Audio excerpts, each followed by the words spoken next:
Welcome in, everyone. Let's take a deep breath in. Let your shoulders drop, soften your heart, and unclench your jaw. This is a space for curiosity, for honesty, and for healing. You don't have to agree with everything here. You don't have to have it all figured out. You only have to be willing to listen, to wonder, and to stay open. Let this be your invitation to explore your story, to examine what has shaped you, and to make space for something new. This is not about answers. It's about deeper questions, softer hearts, and the kind of truth that liberates. I'm Christina Baker, and this is the Retreat Full Circle podcast.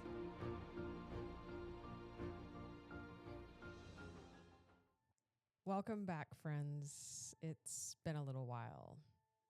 If you've been following my journey, you know that life has looked a little different lately. There have been seasons in my life where I have felt like I had everything figured out. And then there are seasons like this one, where the ground beneath me seemed to disappear overnight. Today, I want to talk about a phrase that has been swirling around in my soul for some time. Come what may. A few months ago, before my world turned upside down, I went to see Moulin Rouge live. We had incredible seats, front row, center stage, just inches behind the conductor. While everyone around me was captivated by the actors and the spectacle unfolding on stage, I found myself completely mesmerized by the conductor. She was poised, confident, and somehow doing what looked like the impossible. She was conducting the orchestra, playing the keyboard, flipping pages of sheet music, cueing performers, anticipating every movement, all at the same time. She made chaos look effortless. I could not stop watching her. Then came the song, Come What May. I hadn't heard it before. I caught the melody and loved it, but the lyrics, just as many great songs I had listened to before, escaped my awareness. Months later, after my life had completely unraveled with my separation and pending divorce, that same song resurfaced. This time, it landed in a completely different place. The lyrics didn't just pass through my ears. They settled into my body. It was as if I was hearing it for the very first time. I've been a drummer for over 30 years. Drummers, at least for me, don't always pay attention much to lyrics. We're listening for the groove, the tempo, the dynamics, the spaces between the notes. I have absolutely butchered more song lyrics in my car than I'd ever care to admit. In fact, if there was an award for confidently singing the wrong words, I would have won it years ago. But this year, something shifted. When life completely unraveled, the lyrics stopped just being words. They became something I felt in my gut. This season has brought me face to face with every emotion imaginable. Grief, relief, heartbreak, joy, fear, gratitude, hope, and sometimes all of that before lunch. During one of the hardest seasons of my life, I found myself receiving heartbreaking songs from someone grieving the end of 18 years together, while also receiving beautiful love songs from someone who unexpectedly walked into my life and awakened my slumbering soul. Every lyric landed. Every chorus carried weight. Every verse seemed to ask another question. I was carrying two completely different stories on the same shoulders at the same time.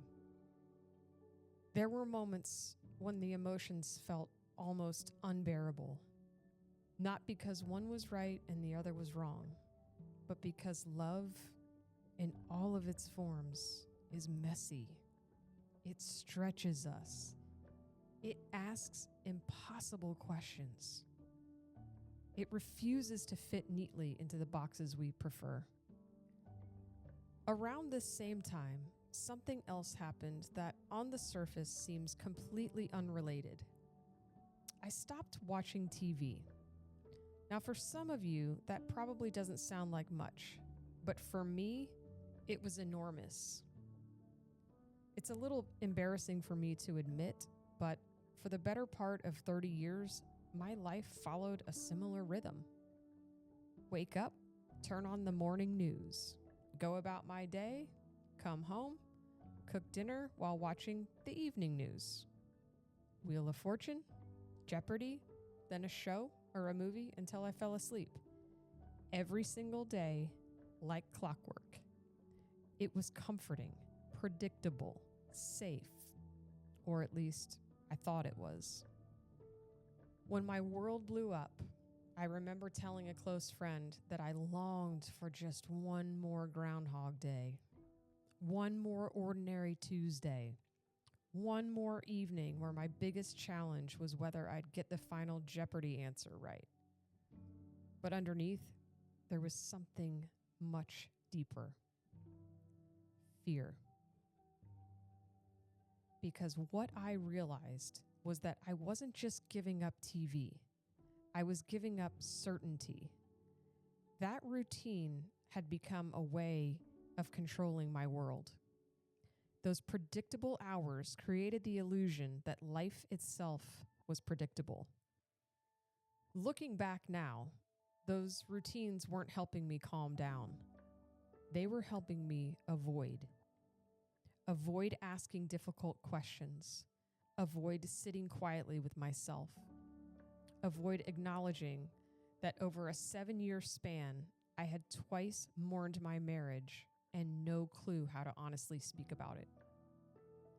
Not because anyone was bad, not because anyone failed, but because distance and resentment sometimes happen so gradually that you don't realize it until your soul starts whispering. And if you ignore that whisper long enough, the universe has an uncanny way of turning it into a brick over your head. Sometimes a person walks into your life not to rescue you, but to awaken you. And that can be quite destabilizing. They don't tell you who to become. They show you a different version of yourself who's been buried alive. This process can be beautiful, while simultaneously brutal. Looking back, I do not believe the universe was trying to destroy my life. It was dismantling everything that no longer fit in a very, very uncomfortable way. We spend so much of our lives trying to maintain identities, relationships, careers, routines, because they're familiar, because society tells us that's what stability looks like. But the universe doesn't negotiate with comfort.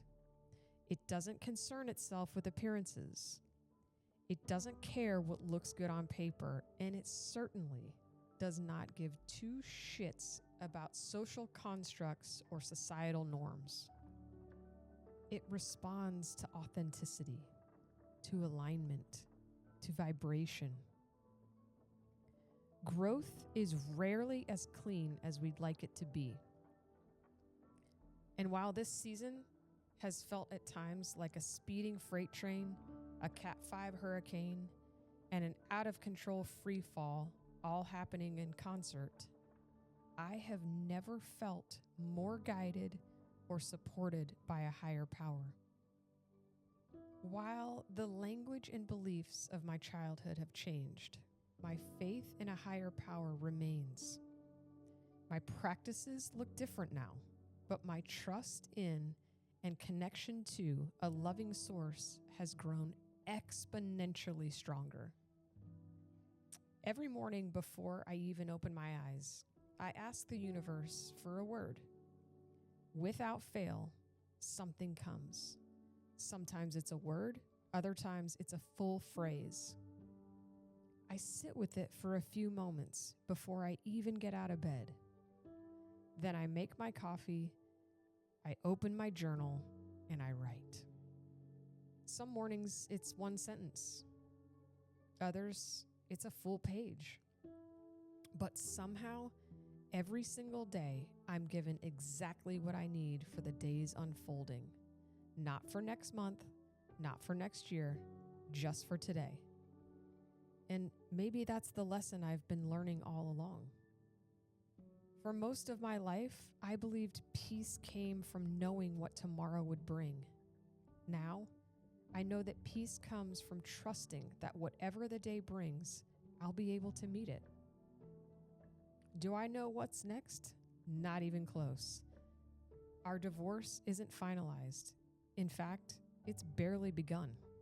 There are still difficult conversations ahead. There are still moments of grief, moments where I miss what was, and moments where I'm deeply grateful for what is becoming. And sometimes those moments exist within the very same hour. But for the first time in my life, I don't need to know how the story ends. For today, just for today, I have everything I need, and somehow that's enough. So, wherever you are in your own journey, whether life feels beautifully predictable or whether everything you thought you knew has been turned upside down, maybe today's invitation is simply this. Take one deep breath. Ask for today's word. Trust the next right step. Let go of the outcome. And then, come what may. Thank you for listening. If something you heard today stirred you, comforted you, challenged you, or simply made you feel less alone, I'm deeply grateful that you're here. And if you feel a gentle nudge to share this episode with someone who might need it, please trust that nudge. If you'd like to be notified when inspiration strikes again, you're welcome to like, share, and subscribe, but only if and when it feels right for you. Thank you for listening. Thank you for your curiosity. And thank you for walking this path with me. Until the next unfolding, stay curious and trust your inner compass.